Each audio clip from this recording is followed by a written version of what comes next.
Salut, lors du précédent épisode, je vous racontais mes différentes difficultés que j'avais rencontrées pour pouvoir faire pousser du basilic depuis ces dernières années. À chaque fois, il mourait inlassablement.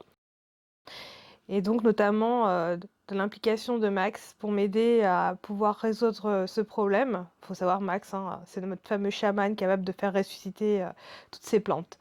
Donc suite à un bon brainstorm permettant pas mal de débats, d'échanges, et de nombreuses idées, on a fini par aboutir à une conclusion. Il fallait qu'on expérimente avec différents plans venant de différents environnements, tout en conservant un pot de témoin test à partir de graines.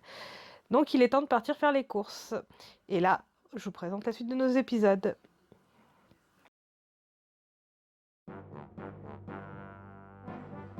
L'endroit le plus simple pour aller trouver du basilic dopé aux engrais.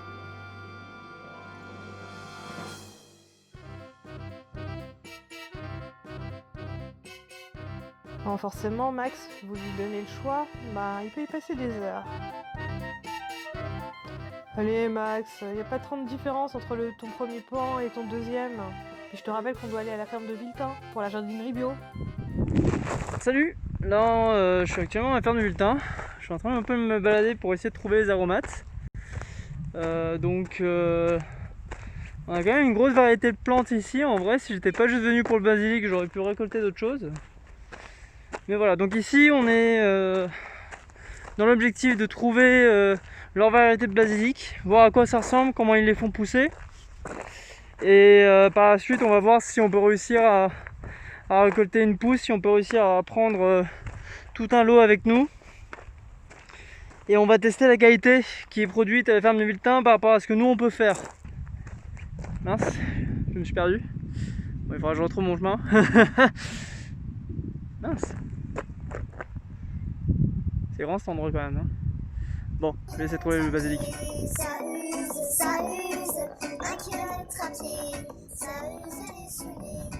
Merde, je suis un peu perdu. Je peux vous mentir.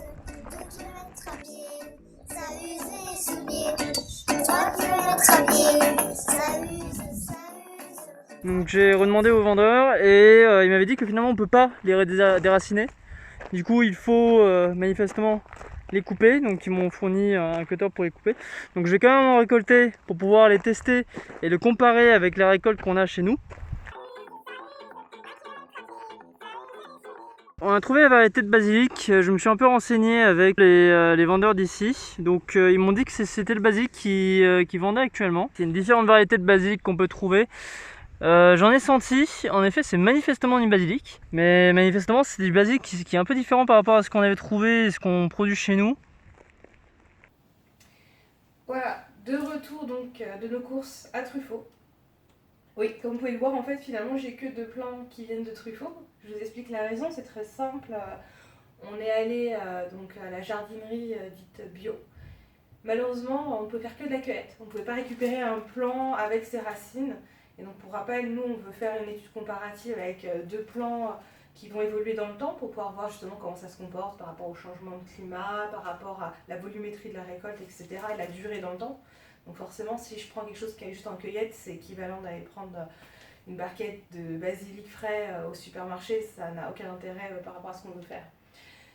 Donc je me suis rabattue sur le plan bio de chez Truffaut.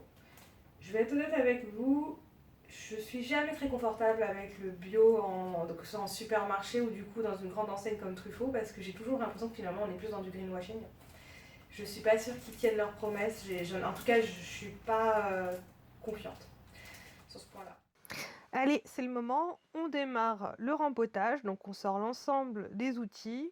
On va commencer par un pot d'argile, de préférence troué dans son fond, pour permettre l'eau en excès à ressortir, des billes d'argile et de la terre. Donc pour éviter que les billes d'argile ne passent à travers le trou, j'ai mis un géotextile, c'est le tissu gris que vous voyez que je suis en train de redécouper à la bonne taille. Vous mettez les billes d'argile par-dessus. Alors pour rappel, les billes d'argile vont vous permettre de laisser passer le trop-plein d'eau. Elles retiennent l'eau, elles drainent. Donc c'est pour ça qu'on les met au fond du pot. Vous rajoutez par-dessus la terre et vous allez pouvoir enfin commencer à mettre vos plants. Alors, petit détail important, lorsque vous rempotez un plant, démêlez les racines au fond. C'est pour éviter qu'elles s'enroulent sur elles-mêmes, parce que quand elles s'enroulent, elles vont s'asphyxier et pourrir. Et voilà, on a un plant qui est tout prêt, rempoté, comme il faut.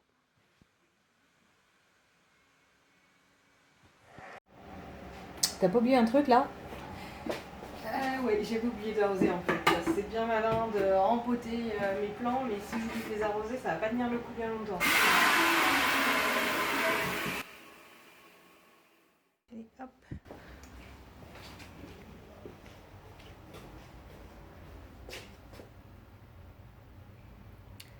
Et oups, t'as pas mis un couvercle, ça va pas le faire.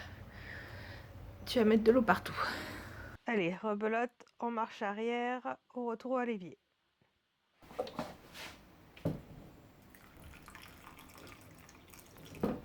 Bon, je sais pas quoi faire, je suis avec mon sachet de graines.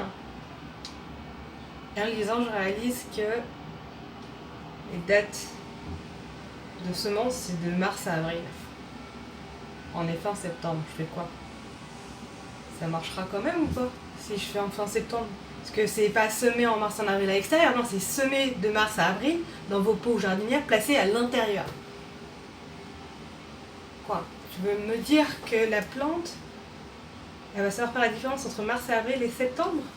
Elle va se dire, oh là, attends, c'est la fin de l'année, je vais pas pousser? Ouais. Plan de campagne. Le basique aime la proximité du concombre qui le protège du milieu et le rend plus productif. Ouais, je sais pas si c'est une bonne idée d'essayer de faire pousser du concombre à l'intérieur par contre. Autant le basique, je peux y croire, mais alors le concombre... Bon bah, on va tenter. Suite des blagues, je viens de réaliser que je n'ai plus de peau intercuite. Donc je sais qu'on me dit toujours qu'il faut replanter dans les pots intercuites. Ce serait bien d'ailleurs qu'on m'explique pourquoi. Parce que je peux pas prendre mon ancien pot de basique du bio. De toute façon, j'ai pas le choix. Si je veux pouvoir faire mon pot témoin, il faudra bien que je le plante quelque part. Donc je vais utiliser le pot en plastique. Je ne sais pas quel est l'impact sur la floraison.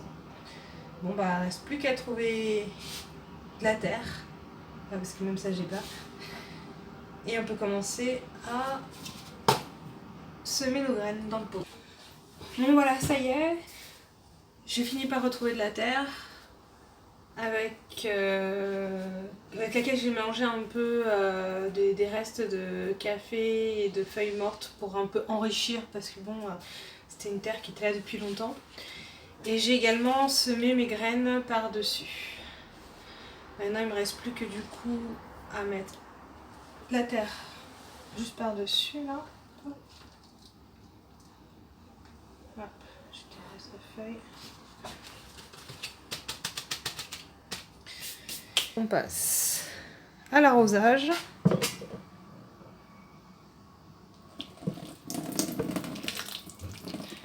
Attention à pas le noyer le machin. Normalement je devrais le faire ça avec un pchit, mais comme d'hab, j'ai pas l'équipement qu'il faut.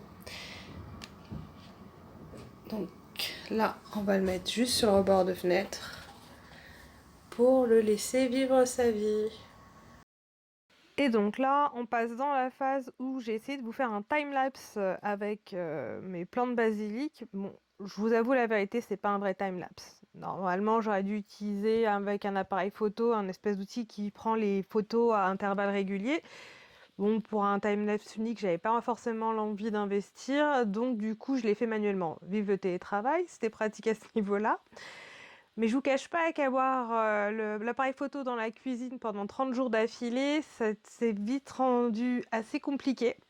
Bah, en gros, vous allez voir, hein, j'ai un trépied en plein milieu de la cuisine et l'accès à la machine à laver et à la cafetière se rend très vite compliqué. Et donc au quotidien, ça a été juste une catastrophe parce qu'il fallait surtout pas bien entendu que je bouge l'appareil photo d'un iota, sinon mon timelapse était fichu. Et pour vous dire, plus d'une fois, hein, je l'ai décalé, hein, le trépied. Donc à la fin, je me suis retrouvée pour pouvoir compenser à mettre des marquages au sol comme vous pouvez le voir actuellement. Ouais, c'était la galère, d'autant que je trouve que le timelapse n'a pas rendu. Salut tout le monde, aujourd'hui du coup je voudrais vous parler de mon fameux pot où j'ai semé des graines. Ça fait maintenant 3 semaines que j'ai planté mes graines et c'est assez déprimant parce que sur les vidéos internet on voyait des timelapses où effectivement le basilic poussait en l'espace de 8 jours, il était déjà en une belle tige bien montée, assez haut. Et moi en fait, je vais vous montrer, hein, c'est pas l'idéal. En gros, en 3 semaines, j'ai même pas 1 centimètre de pouce, c'est ridicule. Et donc, je vous parlais justement au début, quand j'ai planté mes graines, je me posais des questions en regardant sur le sachet. Ils indiquaient effectivement que les graines devaient être plantées entre, je crois, avril et juin, je crois, quelque chose comme ça. Et je m'étais posé la question, qu'est-ce qui se passe si je les plante plus tard? Est-ce que les graines, elles ont leur almanach avec elles détectent, elles se disent ah non, là désolé, c'est octobre, meuf, ça poussera pas. J'étais un peu sceptique parce que je me disais, bon, ok, je serai à l'extérieur, je peux comprendre, il fait plus froid, etc. Mais là, à l'intérieur, faut pas se le cacher, hein, chez moi, il fait pas 10 degrés, il fait environ 20, 21 degrés même. Donc, je m'étais dit, ça devrait pousser. Bah, faut croire que non. Mais je vais pas m'avouer vaincue aussi facilement. Non, non, ça je vous le dis tout de suite. Donc pour la suite de l'épisode, c'est dans un mois. Je vous invite à vous abonner à la chaîne pour être alerté. Et le mois prochain, vous verrez comment j'ai résolu mes débuts de problématiques avec mon basilic en téléconférence avec Max. Vive le confinement, hein. On a fait quelques expérimentations pour déterminer la qualité de la terre. J'ai crevé encore d'autres plantes. Je vais pas changer aussi facilement. Je vous partagerai aussi une recette de pesto et je vous ferai découvrir mon basilic pompé aux OGM a priori.